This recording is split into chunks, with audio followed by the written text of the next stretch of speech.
Assalamualaikum warahmatullahi wabarakatuh. Perkenalkan, nama saya Diana Rizal dari Prodi Sistem Informasi Angkatan 9. Kali ini saya akan menjelaskan tentang pengembangan pelanggan digital.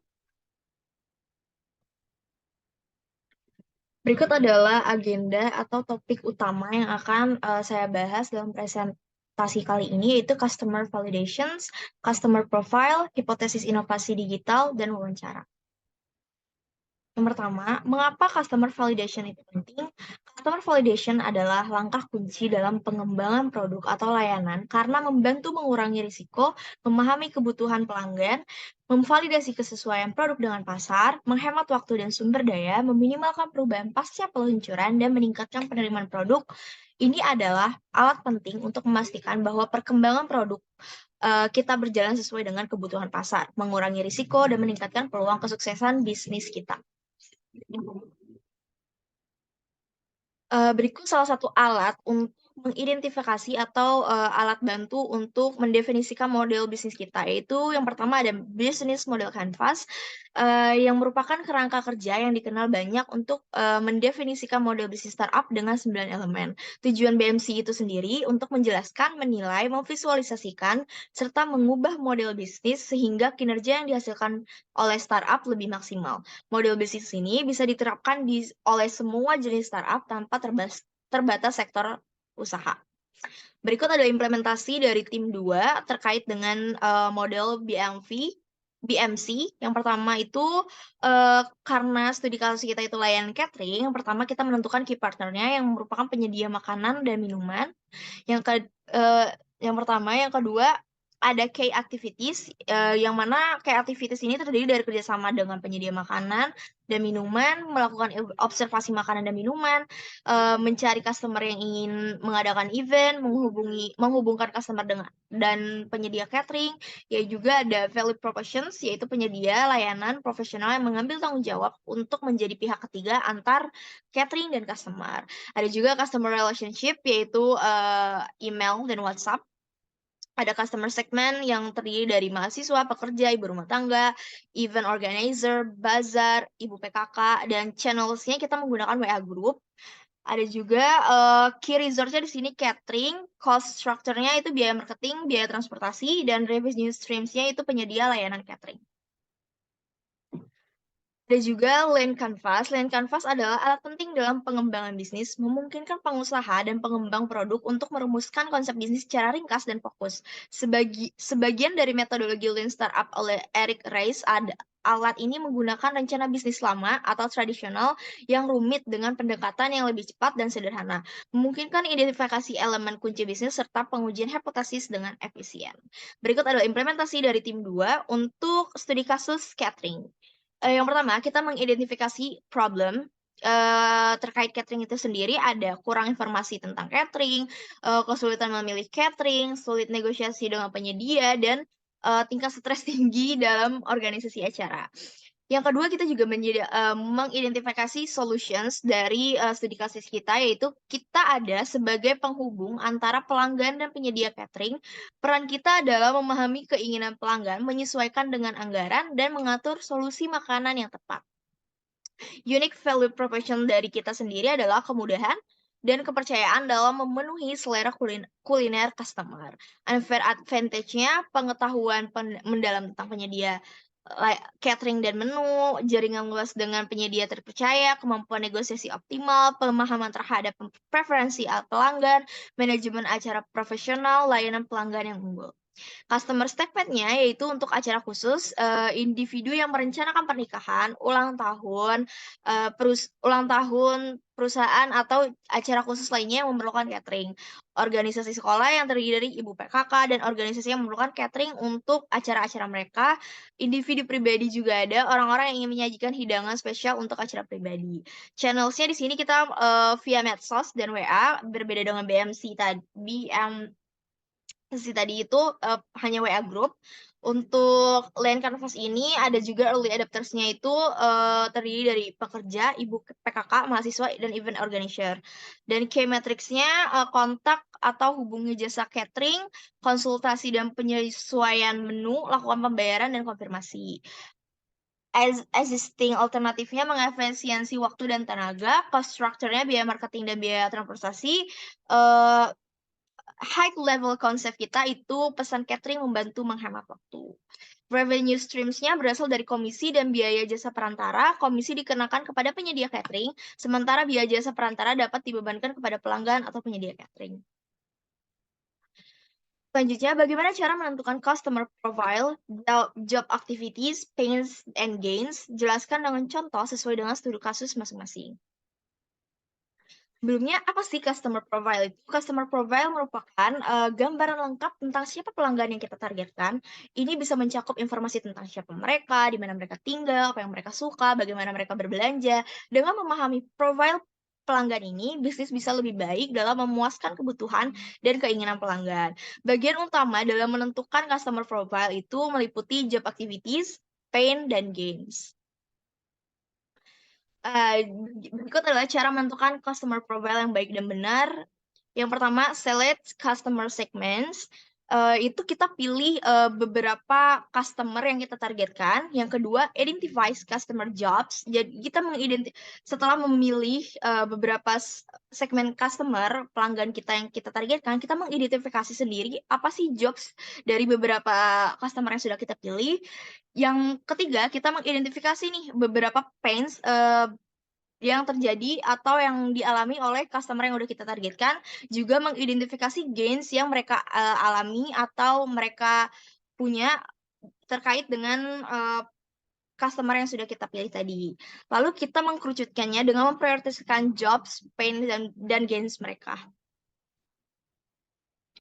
Berikut implementasi dari tim 2 terkait customer segments untuk studi kasus job performance atau job activities. Yang pertama itu saya sendiri, kita memilih customer segment untuk ibu pekerja, karyawan, mahasiswa, dan siswa SMA. Di sini sudah mencakupi demografik, geografik, behavioral, dan psikografiknya. Yang pertama ada ibu pekerja, ada umurnya juga, ada wilayah mereka, dan juga tingkah laku atau frekuensi aktivitas harian mereka, dan nilai sosial atau gaya hidup mereka. Selanjutnya ada customer job activities juga terkait dengan implementasi oleh tim 2. Saya sebagai contohnya, saya sudah melakukan interview dengan Ibu Asmani dan sudah mengidentifikasi job activities dari Ibu Asmani. Yang pertama yang bisa saya ringkas dari job activities itu, mereka Ibu Asmani ini secara emosional merasakan bahagia dan senang setelah memberikan ilmu atau membagikan atau mengajarkan anak-anak di TK. Fungsionalnya, Ibu Asmani memberikan pendidikan kepada anak-anak di TK yang merupakan tanggung jawab utamanya sebagai guru, perubahan dalam tugas memasak karena anak-anaknya sudah besar, karena Bu Asmani ini juga merupakan ibu rumah tangga yang memiliki kegiatan di luar, yaitu sebagai guru, dan juga pembelajaran tentang menghadapi masalah anak-anak. Anggota tim 2 telah melakukan interview dan memilih atau mengidentifikasi pains dari interviewers atau customer yang kita interview. Berikut juga gains. Setelah melakukan interview, kami melakukan identifikasi terhadap gains yang dimiliki oleh customer yang kami interview. Setelah itu, setelah kami semua, tim 2 melakukan interview, kami mengkerucutkan atau memprioritaskan dari job activities, pains, dan gain, dari yang penting sampai yang tidak terlalu penting. Dan setelah kami mendiskusikan, berikut adalah rangkuman dari prioritas yang paling penting hingga yang tidak terpenting dari job activities, yaitu yang pertama kita memilih customer segment, yang paling penting itu mahasiswa, yang kedua ibu pekerja, dan karyawan, hingga yang paling tidak terlalu penting itu siswa SMA. Untuk pain sendiri, yang paling penting di sini adalah anggaran yang terbatas dari kampusnya, harus mencari sponsor untuk mendukung acara tersebut. Pencarian sponsor bisa menjadi tugas yang sulit dan memakan waktu. Itu merupakan pain terpenting yang telah kita diskusikan bersama. Kemudian gains-nya yang paling penting itu memastikan pemilihan catering yang sesuai dengan anggaran yang mereka miliki, serta memanfaatkan sponsor untuk mendukung acara tersebut agar acara berjalan lancar. Sedangkan yang tidak terlalu penting dalam PEN itu sendiri, terkadang hanya kelelahan dalam mengikuti kegiatan atau produktivitas tersebut, namun tetap ikhlas dalam menjalankannya. Yang terakhir ada yang tidak terlalu penting dari Gens itu sendiri, peningkatan pemahaman tentang masalah yang mengarah pada kemampuan yang lebih baik dalam menghadapi anak-anak. Pengalaman ini juga membantu mereka memahami pentingnya pola makan yang sehat dan pertumbuhan anak-anak, gitu. Selanjutnya, bagaimana melakukan pengembangan hipotesis inovasi digital? Jelaskan dengan contoh sesuai dengan studi kasus masing-masing.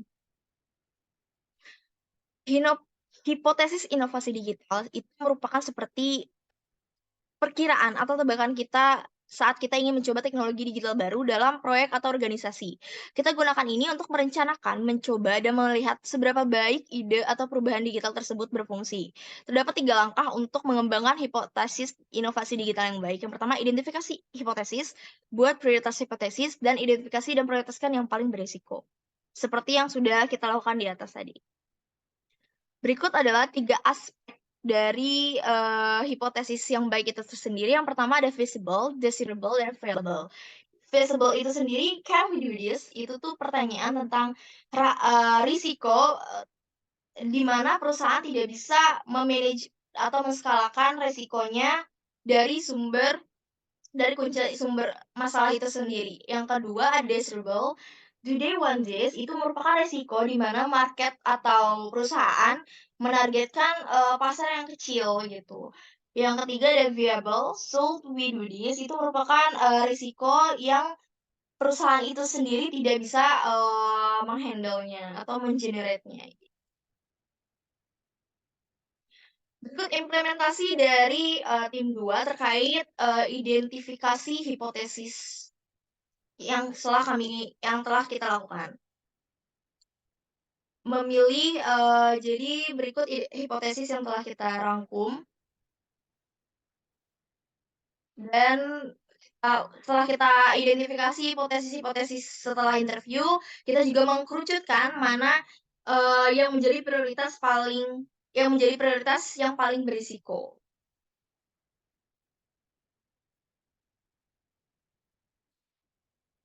Selanjutnya, bagaimana melakukan wawancara dengan baik? Jelaskan dengan contoh yang sesuai dengan studi kasus masing-masing. Jelaskan pula perbaikan yang perlu ada dari wawancara yang telah dilakukan.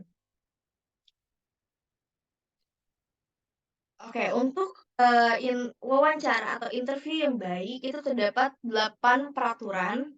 Yang pertama, adopt a beginner's mind, dan listen with a fresh pair of ears and avoid interpretation, explore unexpected jobs, pain and gain in particular.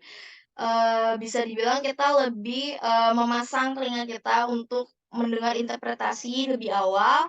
Yang kedua ada listen more than you talk, itu tuh, kita harus lebih banyak mendengar dibanding kita berbicara. Jadi jangan membuang waktu kita membicarakan tentang diri kita sendiri, dibanding belajar tentang, apa yang customer butuhkan gitu. Yang ketiga ada get facts not opinions, jangan kita tanya, eee would you akankah kamu, tapi kita harus tanya, "Kapan kamu terakhir kali menggunakan ini?" Gitu. Jadi kita harus, menangkap fakta, bukan opini.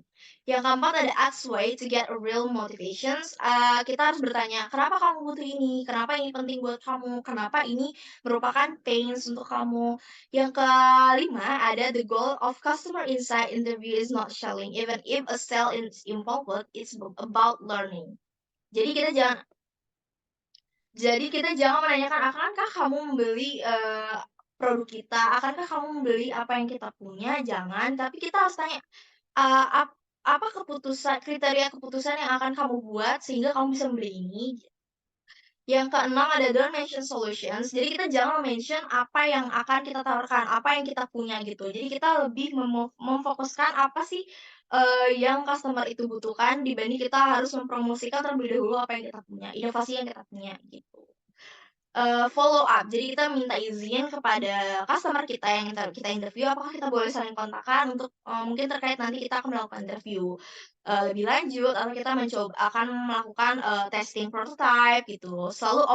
Always open doors at the end dan, kita selalu menawarkan gitu. Berikut adalah tahap-tahap interview, yang baik. Yang pertama, intro yourself, perkenalkan diri, intro projects, build rapport, evoke stories, explore emotions, question statement, think and wrap up, gitu. Jadi yang paling tinggi itu merupakan yang paling penting adalah kita mengeksplor emotions atau perasaan dari customer kita sendiri, customer yang kita targetkan atau kita interview. Berikut adalah implementasi interview dari tim 2. Ada di link G Drive. Perbaikan untuk interview yang sudah saya lakukan, itu adalah, eee mungkin, perkenalannya bisa lebih dipersingkat karena, fokus di sini kita akan membahas kita akan lebih nge-explore tentang bagaimana kegiatan ibunya. Jadi untuk, introduce atau perkenalan itu mungkin lebih bisa dipersingkat, fokus kepada ibunya. Jadi kita lebih fokus kepada gimana kita eksplorasi kegiatan ibunya. Kemudian situasi sulit, tanyakan tentang lebih banyak situasi sulit yang dialami ibunya seperti kapan, tindakan, gimana gitu.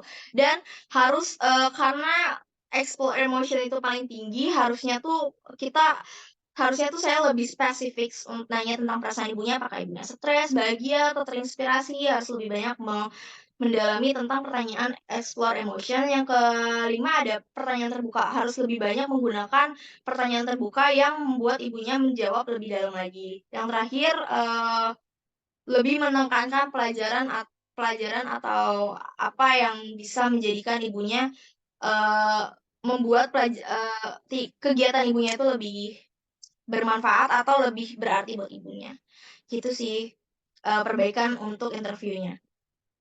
Terima kasih, sekian, presentasi dari saya. Mohon maaf bila ada kata-kata yang salah. Wassalamualaikum warahmatullahi wabarakatuh.